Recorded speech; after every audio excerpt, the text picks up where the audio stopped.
Thank everyone for being here today. Besides me stands the team who played a significant role in this investigation. I want to thank our department, members of surrounding local law enforcement agencies, the FBI, Secret Service, United States Marshals, and ALEA for their assistance in this case. We said from the evening of July 13th, our focus would be the safe return of Carlee Russell. That occurred on Saturday, July 15th, approximately 49 hours after she called 911 and disappeared. From that point, our focus has been to determine Carlee's whereabouts during that time and what exactly took place. Let me say up front, this investigation is not over. We're still working this case, and we'll work in this case until we uncover every piece of evidence that helps us account for the 49 hours that Carlee Russell was missing. However, through the public interest, and in some cases, public fear that this story has generated, we owe it to our citizens to tell them the facts that we have uncovered. So I will give you the facts that we know today. On July 13th, at approximately 8:20 p.m., Carlee left work from a business at the Summit. Surveillance video from her place of employment shows Carlee concealed a dark-colored bathrobe, a roll of toilet paper, and other items belonging to the business prior to her departure. She ordered food from Tzatziki's at the Colonnade and traveled there. She then traveled to Target on 280, where she purchased some granola bars and Cheez-Its. From there, she remained in the parking lot at that shopping center until 9:21 p.m. when she drove to I-459. Carlee communicated on her cell phone with individuals known to her while on her path of travel up to the point of calling 911 at 9:34 p.m. And at this time, we will play the 911 call in its entirety. Hi, I am on Interstate 459, and there is a kid just walking by themselves. Hold on. Where on 459 are you? I'm right next to the exit 10 by the Hoover Med, like to get off by the Hoover Med. Okay, so you're before the exit? Yes. Okay, and were you headed southbound or northbound? Like towards Tuscaloosa or toward 280? Towards Tuscaloosa. Okay, and was the child on the left or right side? On the right side. Were they walking northbound or southbound? They're walking towards Tuscaloosa. Walking southbound? Or how old do they look? Like a toddler, like maybe like 3 or 4. Did you pull over with them? Are you still with them? Yes. Okay, are you with the child right now? No, I'm not. I didn't get out of the car. I can see them though. Do you mind staying and keeping an eye on them until we get there? Yeah, sure, yeah. Okay, what kind of car are you in? I'm in a red Mercedes-Benz. Is it a sedan or SUV? SUV. I mean, it's a sedan. Sorry. Can you put your hazards on for me? Yeah, they're on. Okay. Did you talk to the child at all, or did you say anything to them? No. Okay. No. Do they look like they're injured? No, they don't. Are they white, black, Hispanic, or Asian? They're white. Okay. Is it male or female? I think it's a boy, a little boy. White male? Okay. So is he wearing clothes? Yes. Okay. What is he wearing? It's a white t-shirt, and it doesn't look like he has any pants on. It looks like a diaper. And you don't see any cars anywhere? No cars anywhere.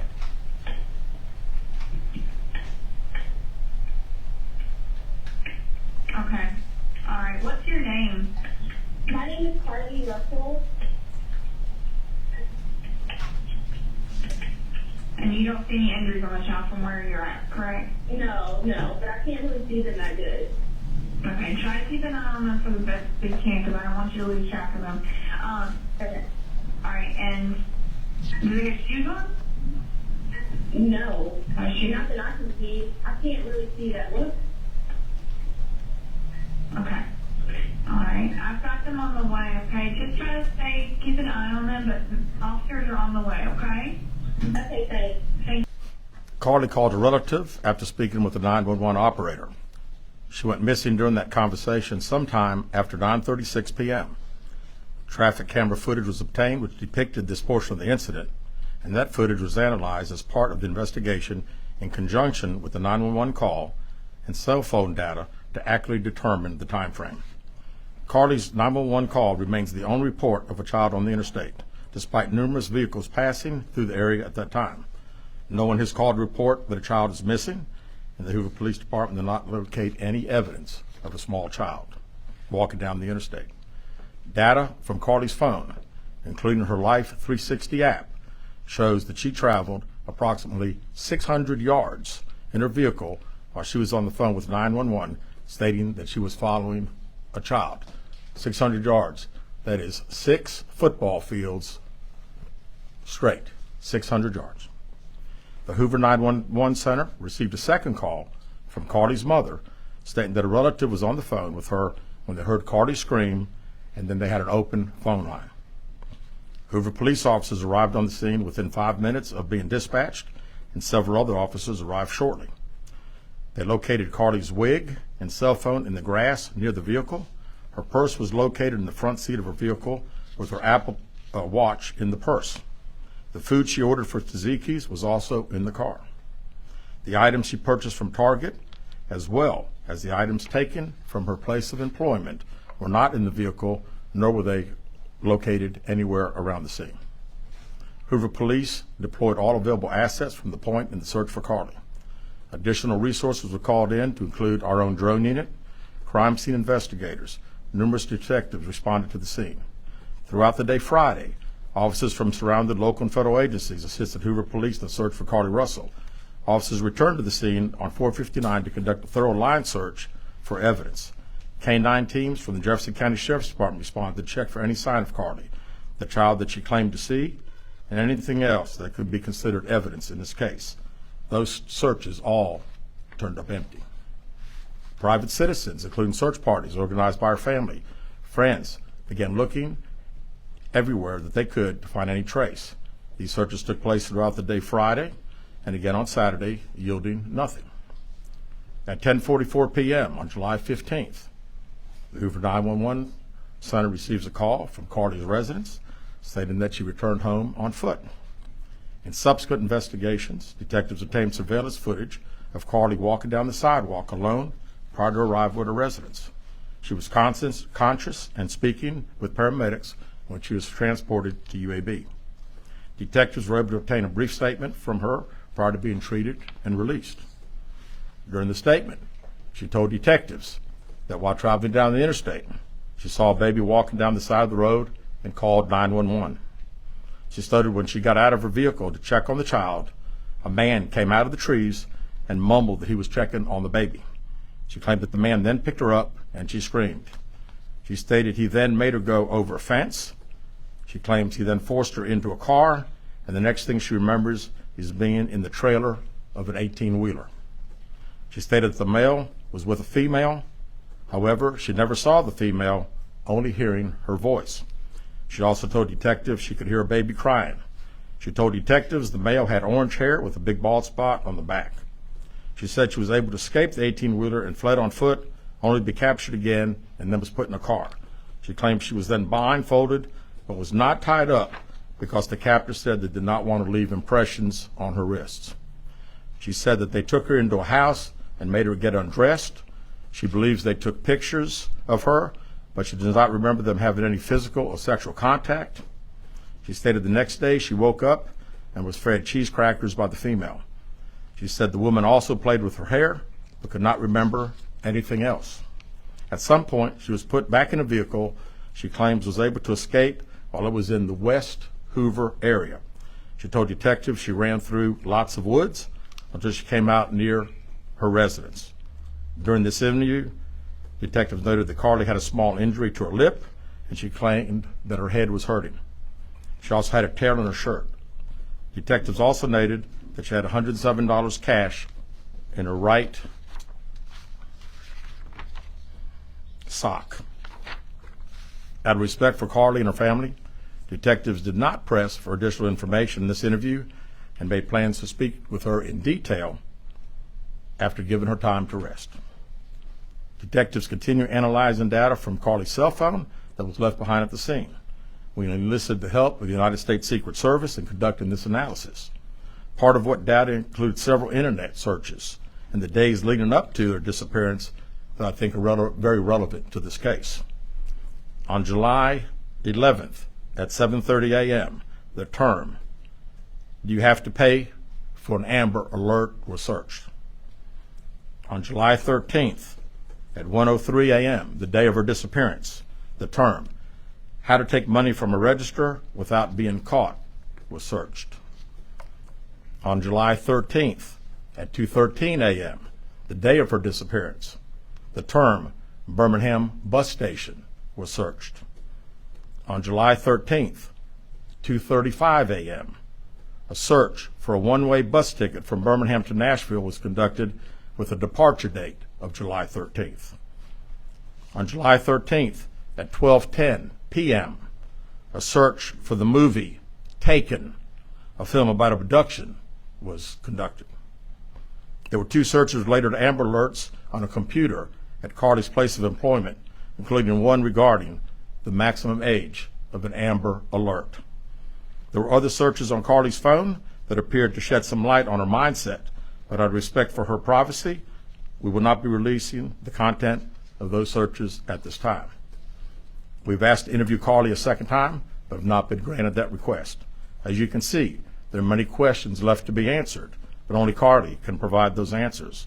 What we can say is that we've been unable to verify most of Carlee's initial statement made to investigators, and we have no reason to believe that there is a threat to the public safety related to this particular case. Thank you very much. All right. With that, we'll open the floor for some questions. Please raise your hand and I will call on you. Carol. Chief, do you expect any charges against Carlee Russell in connection with the disappearance and in connection with what was taken from the Woodhouse spa? Right now, our focus is to determine those 49 hours, so the investigation continues. So to be perfectly honest with you, that hasn't even entered our mind or been discussed. One more question. Is it surprising to you that the family has not been cooperative in returning to be questioned? Well, I think the family has stated to us that they didn't think that in her mental state right now, because of trauma of the incident, that she's not ready to talk, is what we've been told. Go ahead, sir. Yeah, question for Chief. You stated that the abductor had orange hair. Was this abductor black male? Was it female? Black female? White female? I believe it's a white male. Am I correct by saying that? Was it ever? Yeah, white male. Is this alleged abductor yet on loose in the Hoover area? Don't believe so. Yes, ma'am. Chief Brittany Dion, WBRC. Has a toxicology report been done, and were any drugs or illegal substances found in her system? We have no report of that. Is any indication of mental illness in this case? Not that I'm aware of. Lisa. There's been a concern in the community that if this turned out not to be a true story, that the next time a young woman of color was missing, that it might not be taken seriously. How would you respond to that? I'd respond to say that we investigate every crime to the fullest, just like we have this one. Right here. Was she traveling with anyone?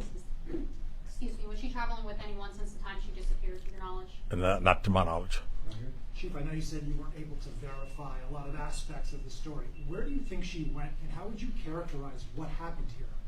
You know, that's the $100 question. You know, we pretty much know exactly what took place from the time she left work until she got on the 911 call, and we can see getting out of the car on the interstate from that footage. And after that, I think she only knows. We don't know. Well, one quick follow-up. Her parents. Did you speak with Carlee's parents, and why do you think it is they were so adamant that there was an abductor? Yeah, I think parents are believing what their daughter's saying, and we've had a very good rapport with the parents, met with them on several occasions. I've talked to them today a few times, and to make them understand that we're under pressure from our community, not only in our community, the state, but nationally when the story hit.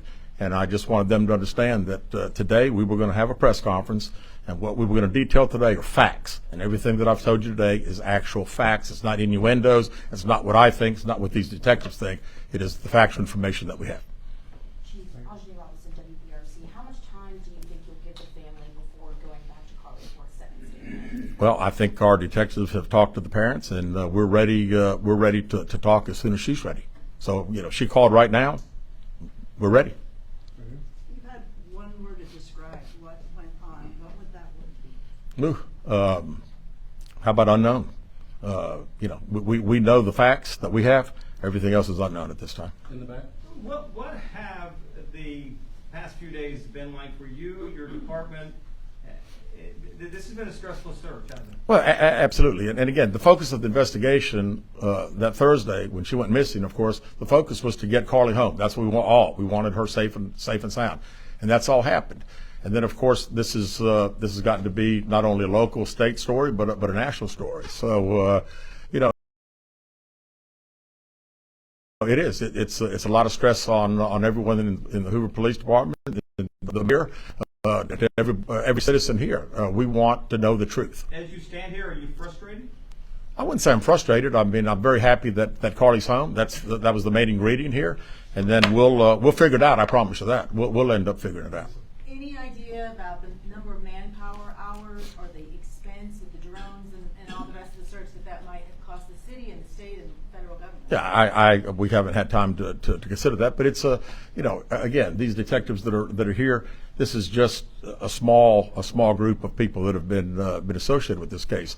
We have put every available resource that we have on this case because we wanted to make sure that we found out everything. We wanted to get her home, and we have. Chief, was there any prior indication of mental health problems or Not that I'm aware of. Could you just expand on the people from the state, federal resources brought in? What were they doing exactly as you all were searching for her? Can you just expand on that? Sure. A lot of the from the FBI side, several agents helping us interview. I mean, as you well know, in a case like this, especially when it goes national, we got hundreds and hundreds of calls. And when you get those calls, some of them may just be outlandish, but you got to follow up on them because you never know that you may get that one tidbit. And I'd also say too that we had a great cooperation with the family. The family received hundreds and hundreds of tips, and every time they got a tip, they sent it to us. Would you say a crime has been committed No, in this case? we have not determined that. No. Keith Mims, WAGG 610 Summit Media. Question for Chief.